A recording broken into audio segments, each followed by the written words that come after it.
ordinary kid stuff can turn racial real quick. So it can be this Yeah. really like someone's not getting along and that's just a kid thing, right? And then it can turn into something totally different. It's like, where did that come from? Is that how that person Mm. really feels? Is that something that they saw on TV? Did they learn it at home? And in a way, even as a kid, I was doing a lot of these mental gymnastics Oh of yeah. what's really happening here, and is this something that I need to protect myself from? Is this something that I can give a little bit of grace around?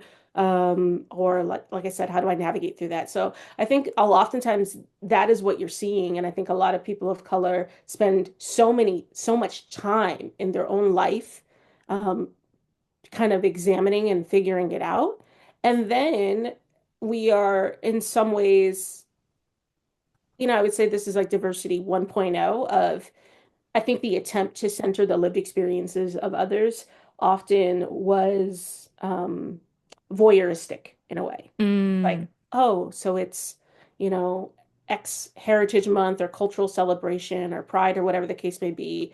Tell us about what your experiences of that are, but often from a place of trauma, of pain, of overcoming. And I think that it is understandable that people were curious about those things.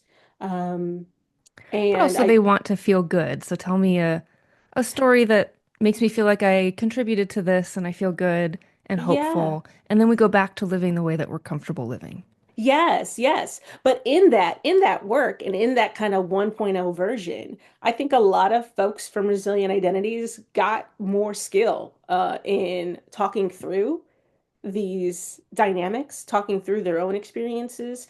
And that's sort of whether it is sort of a spectrum of harm into trauma, or whatever in life, it's like, oh, I think that one of the pushbacks that we hear in a lot of equity inclusion work is like, oh, I'm just not good at it, or you say it so well, or, I just don't know what to say. And that's actually a function of folks not having whether it's the privilege or the opportunity to kind of sit on the sidelines and not have to practice their own personal narratives in those ways. So it's part of it is just practice. And I think that we get a lot of practice at it.